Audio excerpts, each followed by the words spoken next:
Hey everyone, it is Thursday, January 29th, 2026, and I want to do this Iran update about what's going on inside Iran now that the protests have kind of died down, and there's I guess a worry or a fear or a suspicion that a lot of people have that maybe the regime has regained control and they're consolidating their power, and like past rounds of protests over the past decade or two, that this is just going to go away and it's going to be business as usual with this evil regime. Now, of course, we've talked about the military assets that the United States is moving into the region, but I wanted to focus in this video on what is going on inside Iran. So let's start with a very informative clip from Secretary of State Marco Rubio in congressional testimony about the Iran situation just the other day. So let's take a look at that. Is going to be used. And the president has spoken strongly, you have as well, on the deaths in Iran and the horrible atrocities that are being committed. Can you give us some sense of, we see reports of thousands, tens of thousands. What's the State Department's best estimate of what's happened on the ground? Well, I don't know, in the thousands for certain. And look, I think regimes, including that one in Iran, have learned that when you start shooting people in the head with snipers, it's effective. I mean, it works, and they've done it, and it's horrifying. And that's what we've seen.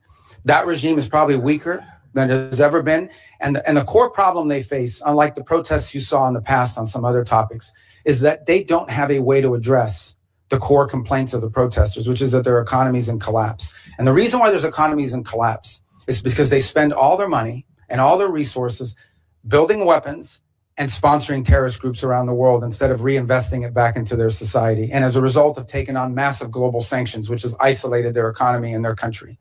And so that's what the Iranian people are demanding, is that they stop doing that and start caring about them and get these sanctions off them. And this regime is unwilling to do it. So the core challenge is the protests may have ebbed, but they will spark up again in the future, because this regime, unless they are willing to change and or leave, have no way of addressing the legitimate and consistent complaints of the people of Iran who deserve better. Okay, let's unpack that. So this is really gets to the heart of a big part of this, a big part of what's going on, which is, as I said, the basis for these protests is not a cultural issue. It's not fundamentally the Islamic rules in the regime and the hijabs. Now, that stuff has also come out in these protests. We talked about this a little while ago. We talked about the fact that they were burning mosques as part of this, as part of these protests. And there has been pushback on the regime for all the other reasons and all the other grievances people have. But the point that Secretary of State Rubio is making is that because the root of these protests, what sparked them, is economic issues that have not been solved whatsoever. And believe it or not, even with all of this going on, even with the regime on the verge of attack and collapse because of economic issues, people don't have water, they don't have electricity. Even so, in the midst of all of this, the regime has still been buying more military assets, more weapons, more drones from Russia, from China. They've still been spending money on their ballistic missile program. This is who they are. So again, the key point, though, that Secretary of State Rubio is making is that even if we see the protests kind of quieted down and it looks like the regime is regaining control, that is all just a calm before the next storm, because the fundamental problems that led to this unrest have not been addressed whatsoever. And they don't have the ability, as he said, they don't have the ability to address them. Now, along with things like burning down mosques, which is a level of brazenness and open rebellion that we never saw in earlier protests, take a look at this incredible clip. And this is from 2 days ago from a government press conference. The woman standing at the podium that you'll see in this clip is the government spokesperson. Okay, she's the one who holds the press conferences on behalf of the regime.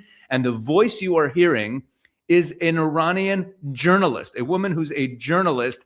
And just listen to what this incredible journalist has to say in this press conference in Iran. And this is courtesy of the Middle East Media Research Institute. They do phenomenal, phenomenal work. Have a look at this. من هم تسلیت میگم به همه مردم، به کسانی که عزیزانشون را از دست دادن و متاسفانه در شرایط خوبی هم نیستن. من خواستم قبل از اینکه سوالم رو بپرسم ازتون اجازه بگیرم یه موضوعی رو مطرح کنم باهاتون. این که ارزش پول ملی ما همیشه با افزایش قیمت دلار که گفتن توسط دولت توسط دشمن در کانال‌های تلگرامی هستش کاهش پیدا کرده. نه آب داریم، نه برق داریم، نه هوایی برای نفس کشیدن. با تعطیلی‌های پیاپی مکرر نه آموزش داریم، نه خدمات اداری داریم و اجتماعی، نه امیدی برای کسب و کارهای اینترنتی و تولیدات. توقیف روزنامه‌ها انجام میشه. سوختمون قاچاق میشه. فیلترینگ و عدم دسترسی آزاد به اطلاعات هم وجود داره. مافیای خودرو و مافیای دارو همه باعث شدن که گرانی ها افزایش پیدا کنه. تبعیض در جای جای کشور بیداد میکنه. فقر وجود داره و از در و دیوار کشور بالا میره. تا این لحظه که من دارم صحبت میکنم شاید 1 ساعت دیگه بیشتر بشه و نمیدونم چقدر قراره که این بیشتر بشه. هر کارگری باید 2 میلیون تومان رو حقوقش بذاره تا بتونه 1 گرم طلا بخره.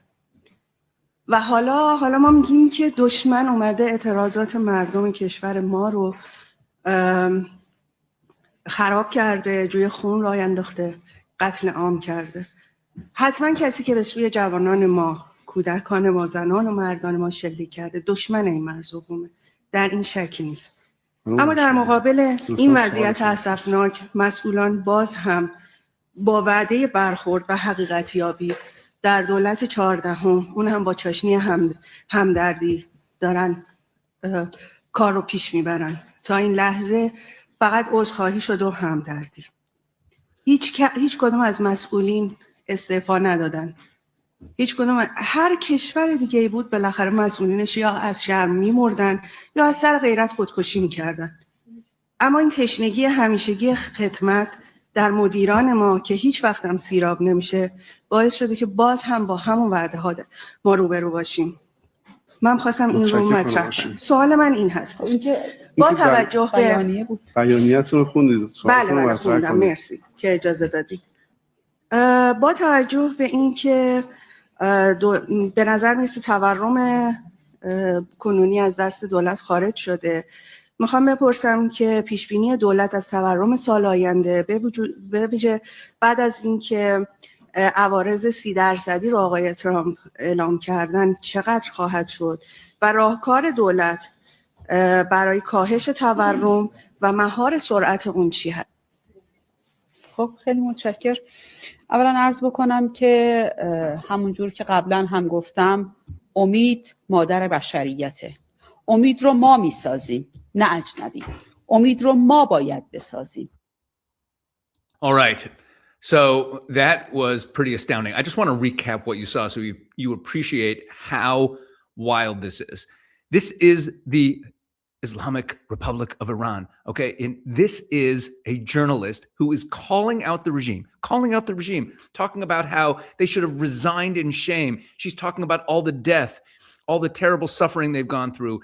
And she's essentially calling them out for blaming outside forces. It's really brazen. This is the kind of thing that could get you killed. But in the current environment, this journalist is emboldened to call them out. When she finally gets to her question, it's almost laughable. After that whole statement about the suffering and the death and everyone who's, all the, dead children, her question ends up being, what do you predict will be the inflation rate next year? It's sort of laughable, but it's not laughable. It's tragic.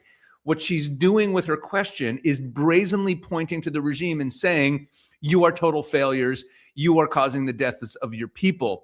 And that the regime should basically be resigning. It's an incredibly brazen stance that this journalist takes, something that you never would have seen in the past in a totalitarian regime like Iran. So this is just another indication of what I was just talking about in response to what Secretary of State Rubio said, that there's something different going on in Iran, even though the protests have died down, and even though, when and if the United States is going to attack, this regime is on its last legs. The people have had it. If a journalist is willing to speak out like this, if people are willing to burn down mosques, if they're willing to be so openly anti-regime, we know that the regime is going to collapse. Now, what does regime collapse look like?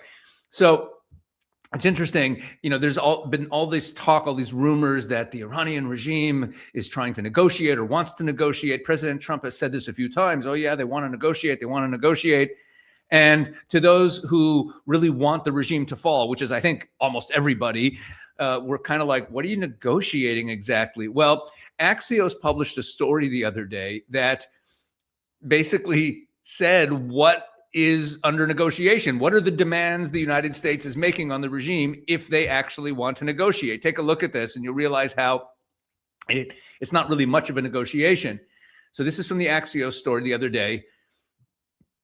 U.S. officials say that any deal would have to include the removal of all enriched uranium from Iran, a cap on Iran's stockpile of long-range missiles, a change in Iran's policy of supporting proxies in the region, and a ban on independent uranium enrichment in the country. Now, let me explain what that actually means. See, what that actually means in practice is that the regime is no longer the regime. You see, the reason, as Secretary of State Rubio said, the reason the regime is so impoverished, the reason they can't give water or electricity to their people. Remember, this is an oil-producing nation. How can they have an energy crisis? The reason that they are collapsing is that they invest all of their money. We're talking billions and billions of dollars. They are an oil-producing nation. They sell oil to the Chinese Communist Party. They are a massive country. They spend all of their money on Hezbollah, on the drug trade, on Hezbollah in Venezuela, on the Houthis, on Hamas, on ballistic missiles, on a nuclear weapons program, on buying fighter jets from the Chinese. This is what they spend their money on while the people are starving. And even if it means that the people are rioting to bring down the regime, this is simply who they are. Meaning, death to Israel and death to America is not like a hobby or a slogan or just one policy position. It's the very DNA of what this regime is. It is jihad. And we've talked about this in other contexts. There's a mistake that many people make, that they think that at the bottom, everyone really just wants prosperity and everyone really just wants peace. It's not true. These jihadists are willing to sacrifice everything for the cause of jihad. And they don't care how many of their own people they have to kill. And they don't care how impoverished they are. In the end of the day, that's all they really care about. And that's why the regime is falling. So if President Trump's demands that we just read there in Axios, if they don't have a ballistic missile program and they don't have a nuclear weapons program and they're not funding any of their proxies around the world, no more Hezbollah, no more drug trafficking, no more Houthis, no more, no more Shiite militias in Africa who are massacring Christians. If they're not funding any of that, then they aren't the Iranian regime anymore. And therefore, when you look at the terms of this negotiation, it looks like, oh, it's a negotiation about the nuclear program or it's a negotiation about uranium. No, it's a negotiation that is basically calling on the regime to surrender and submit and essentially stop being the Iranian Islamic regime. That's what's going on the ground. So bottom line, when we see all this relative quiet, or what looks like the regime consolidating itself and that the protests have died down, regardless of the other issue, which is the military side, that the United States has moved all those assets into the region, even without that, understand that internally, Iran is still in an absolute state of economic crisis and collapse. And that's the heart of the problem. That's the root of all of these protests. And that has not gone away at all. In fact, it's only gotten worse since this started. And therefore, the root causes of the instability of the regime are as powerful as ever. All right, folks, if you're enjoying these videos, if you find them useful, please like, subscribe, share, all that great stuff. And also make sure to check out all the content that we're putting up over at Israel 365's YouTube channel.